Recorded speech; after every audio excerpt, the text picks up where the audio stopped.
Jika berkunjung ke Ternate, sebaiknya Anda menyempatkan diri untuk pelesir ke Danau Tolire.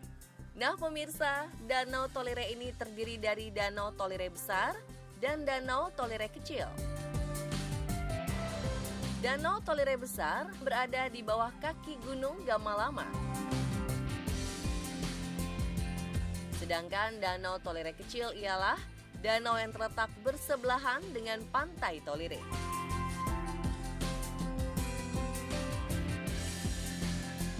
Selain indah, danau ini juga dianggap sebagai danau keramat yang terdapat beberapa mitos di dalamnya. Dan berikut, mitos-mitos dari Danau Tolire yang telah dirangkum oleh tim On The Spot.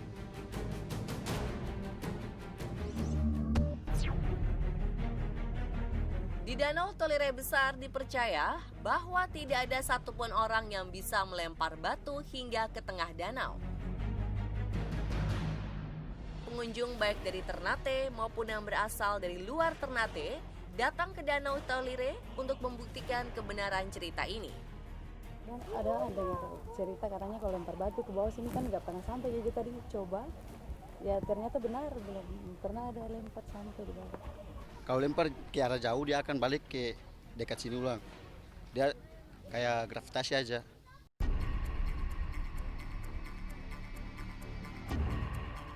Karena adanya mitos tersebut, tim On The Spot penasaran dan mencoba untuk membuktikan kebenarannya. Kira-kira apakah tim On The Spot mampu melempar batu sampai ke tengah danau ya pemirsa?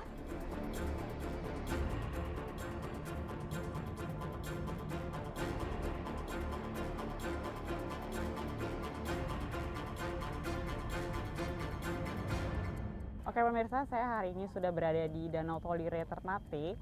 Nah, di sini saya sempat mendengar bahwa mitosnya di danau ini tidak ada satu orang pun yang bisa melempar batu sampai ke tengah danau. Nah, ini saya akan coba di sini untuk melempar batu. Apakah kira-kira saya bisa melempar sampai ke tengah atau tidak?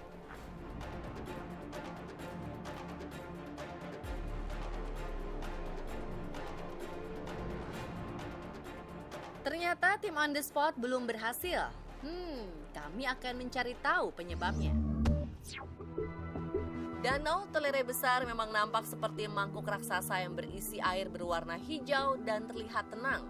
Meski terlihat tenang, tapi ternyata di dalam danau ini terdapat buaya putih. Menurut cerita yang beredar, buaya putih itu hanya bisa terlihat pada saat tertentu saja. Warga setempat tak menampik soal ini. Kalau keluar sih dari situ, ntar paling jauh tuh. Boleh digambarin nggak buaya itu kayak apa sih? Kalau buayanya sih kepalanya putih kan, badannya juga putih, tapi buayanya tuh gede. Oh, badannya juga putih? Iya, tapi gede. Segede apa tuh kira-kira? Ya, kalau saya sih 4 ya. Oh, 4 kali masih? Iya, 4 ya. Kalau saya sih gede. Jadi buaya itu paling keluar itu ya kalau yang punya rezeki gitu kan, paling yang datang di sini. Kalau punya niatnya baik ya pasti lihat lah. Jarang-jarang sih nggak sama seperti buaya-buaya yang tadi Mbak lihat kan. Dan bahkan keberadaan buaya putih ini pun diamini oleh wisatawan yang sudah sering datang ke Danau Tolire. Barusan tadi saya lihat buaya. Di sebelah mana boleh ditunjuk?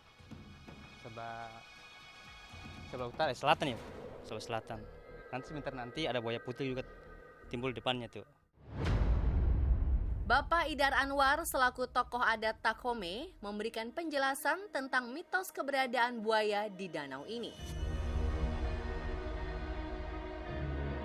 Bahwa di situ adalah perkuburan, karena dulunya kampung, setelah kemarin satu kampungnya semuanya terendam dalam, akhirnya disitulah saya anggap itu jadi terjadi kuburan, seperti kuburan lah masalah di situ. Akhirnya munculnya buaya-buaya itu penggawam masyarakat, bahwa yang jadi buaya-buaya itu ya para masyarakat yang tenggelam, yang Tolire waktu itu. Selain adanya buaya putih, tim On The Spot berhasil mendapatkan momen kemunculan buaya hitam yang ada di Danau Tolire Besar ini. Hal ini pun juga jarang terjadi.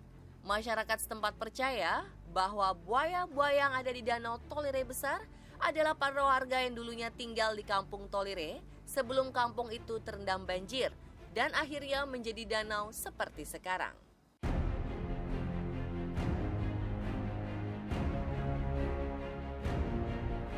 Seperti yang sudah disebutkan sebelumnya, bahwa sebelum menjadi danau seperti sekarang, Danau Tolire dulunya adalah sebuah perkampungan yang bernama Kampung Tolire. Tetapi kampung ini tiba-tiba tenggelam dan menjadi danau karena perbuatan sang kepala desa yang melakukan perbuatan tidak senonoh kepada putrinya sendiri. Bahwa Tolire itu satu perkampungan Tolire. Terus terjadi pesta atau pesta adat atau mereka punya budaya waktu itu kegiatan itu menyalahi mereka punya adat dan sisi agamanya salah, akhirnya terjadinya bencana atau musibah di antara bapak dan anaknya, sehingga yang satu perkampungan yang di Tolire besar itu satu perkampungan, terus anaknya yang menjadi Tolire kecil.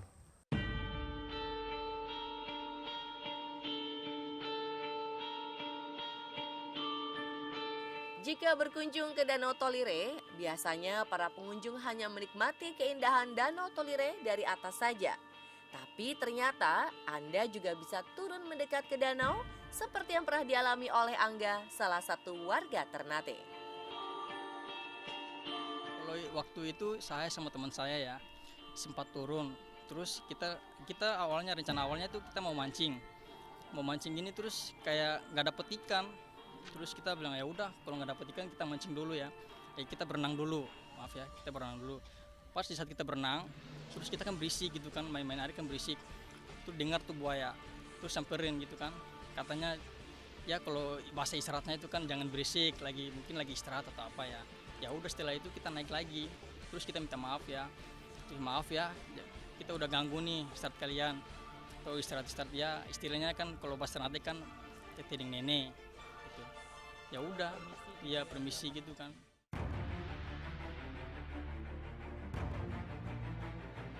Akan tetapi, fakta berbeda mengenai Danau Tolire didapatkan oleh tim On The Spot ketika menemui Bapak Syahril Muhammad, Ketua Masyarakat Sejarawan Cabang Maluku Utara. Ketika masyarakat mengunjungi di sana dan melemparkan ke sana, batu tidak dapat dilihat karena ada getaran, ada tarikan gaya gravitasi bumi itu menjadi tarik yang kuat, sehingga masyarakat dan penduduk di masyarakat di sekitar kita juga saat ini orang Ternate selalu percaya kepada Danau Tolire itu ada memiliki kekuatan gaibnya. Namun secara ilmiah bahwa Danau Tolire adalah peristiwa alam, peristiwa yang memang benar-benar gempa bumi yang pada saat itu terjadi dan terjadilah saat ini terjadi. Kita buktikan dengan secara ilmiah bahwa Danau Tolire adalah sebuah gerakan alam, sebuah peristiwa alam yang terjadi secara ilmiah, secara alamiah. Masyarakat percaya bahwa buaya itu adalah manusia, itu sebetulnya mitos yang dikembangkan oleh masyarakat. Apalagi masyarakat Ternate lebih pada spiritualisme, tetapi juga dari segi ilmiah bahwa itu juga makhluk hidup yang saat ini termasuk buaya dan bagian dari kita, interaksi antara lingkungan kita. Dan tanpa binatang dan sebagainya, tanpa itu juga makhluk-makhluk yang saling berinteraksi dengan lingkungan, saya kira tidak bisa dimusnahkan, dan itu karena itu juga menjadi bagian dari kehidupan sosial secara budaya. Terlepas dari berbagai mitos yang ada, Danau Tolire merupakan objek wisata yang patut untuk Anda cantumkan di list destinasi tempat liburan yang wajib dikunjungi loh pemirsa. Dan itulah tadi mitos-mitos Danau Tolire yang telah dirangkum oleh tim On The Spot.